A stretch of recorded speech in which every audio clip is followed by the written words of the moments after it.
Peace be with you. So, I wanted to make this video about forced treatment of people.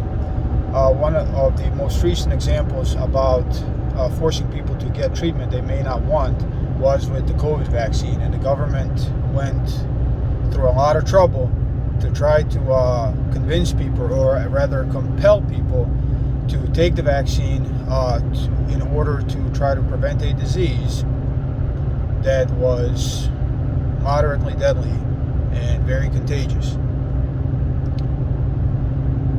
So there are other problems in our society that can be fixed with forced medication, notably narcotics addiction and probably schizophrenia. So I am an emergency room doctor, and a lot of times we'll have patients who are schizophrenic, and they are dangerous because they are schizophrenic in their state until they are medicated. And once they're medicated, they're normal people. So the problem with schizophrenia is it is characterized by a large degree of paranoia. So you become convinced that you don't need the medication. It happens in a large majority of schizophrenic cases. They just decide that they're fine, that they don't need to take that medication. And because schizophrenia is characterized by paranoia, they become so paranoid that they won't take their medication. Then they don't believe that what they are hearing and hallucinating is actually not really there.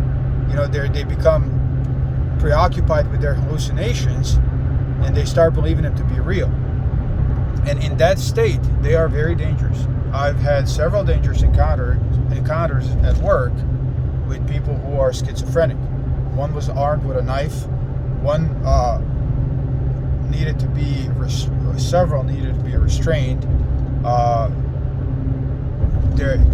Security had to be involved in a lot of them, and they're dangerous. Families can't handle them, understandably so. Police officers can't handle them, so they are in the emergency rooms without any solution, and that solution should be forced medication of people with schizophrenia, with frequent reevaluations by a psychiatrist and adjustment of medication as necessary by force of law. So actually, if they don't show up, or cops just show up to their house, whenever it's time, and they get a mandatory vaccination that will help them lead a normal life and that will keep society safer. Same thing with narcotics addiction. There is a medication that completely blocks the effects of narcotics. People can simply be detoxed once they break the law. My personal opinion is, if you're a drug addict, you're ruining your life. I know because I was there. But I also think that you have the right to ruin your life as long as you don't affect others. Once you start stealing, cheating, all that, that's out the window. Once you get caught, for the rest of your life, you're going to get this shot, and you will never feel the effects of narcotics again, for your own good, for the benefit of your family, for the benefit of society. If there was a government desire in this country to do that, that could actually happen. And the families of opioid addicts would be grateful because their children would be saved. Yeah, the addicts themselves might be like, "Oh man, this is so unfair," but whatever. You created your own problem. That would be a solution to the opioid epidemic: forced vaccination. So there's those two examples of how forced medication can actually work.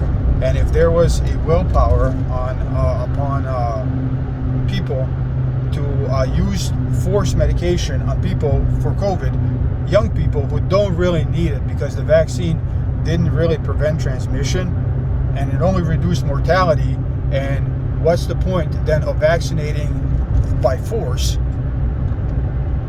a segment of population that has extremely low mortality with a vaccine that does not prevent transmission effectively? It's ridiculous. It's stupid. But I still have to get tested for COVID every freaking week, even though I had COVID twice and I've been around COVID again, and I'm always around COVID. And the people who had vaccine that loses its effectiveness in like 3 to 4 months, they don't have to do that. So that's how pointless some government endeavors are, where in places where there's an opportunity for real solutions with such willpower, to actually make people compelled to do that, affecting a far smaller segment of population, a segment that actually needs that kind of help, they don't do that.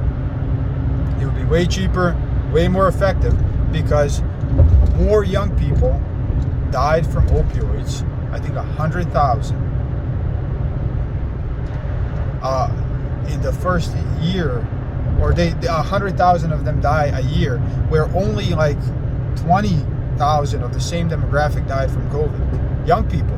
COVID killed, I think 70% of all COVID deaths were over the age of 65. Now that's still young, and people still want their family members. I understand all that, but that in life, let's be honest, and I'm heading that way. I'm closer to there than I was, than I am to youth. There's more potential in a young life, in our children, than it is in us. So COVID took way less life away than opioids, because young life is worth more. But we don't address it, for example. And then the mental health crisis, the Skid Row, and so Skid Row is, I would say, probably there's a large part of schizophrenics, PTSD, stuff like that there, but a lot of schizophrenics, because another side of this is use of amphetamines. Overuse of amphetamines results in essentially schizophrenia, paranoia, agitation is literally schizophrenia. If you want to give yourself schizophrenia, abuse meth. That's really, or Adderall. It doesn't matter. It's a really good way to give yourself schizophrenia, which may or may not be permanent. So that is a drug-induced, essentially, schizophrenia.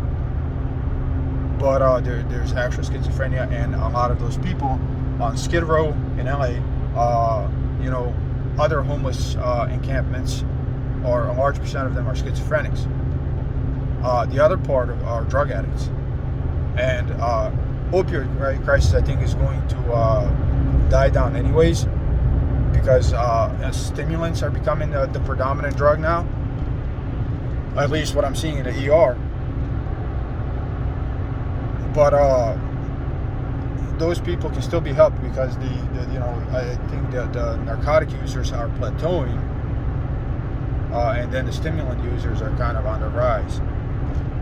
So I think still forcefully vaccinating these people with what's it called, vivitrol, I think, is I'm not sure it's vivitrol. I think it's vivitrol. I don't prescribe that medicine at all. Actually, I'm not in a situation to do that, so I kind of forget what it's called. But doing that for people would actually help them. It would actually help them, and it's just not being done. So that's it.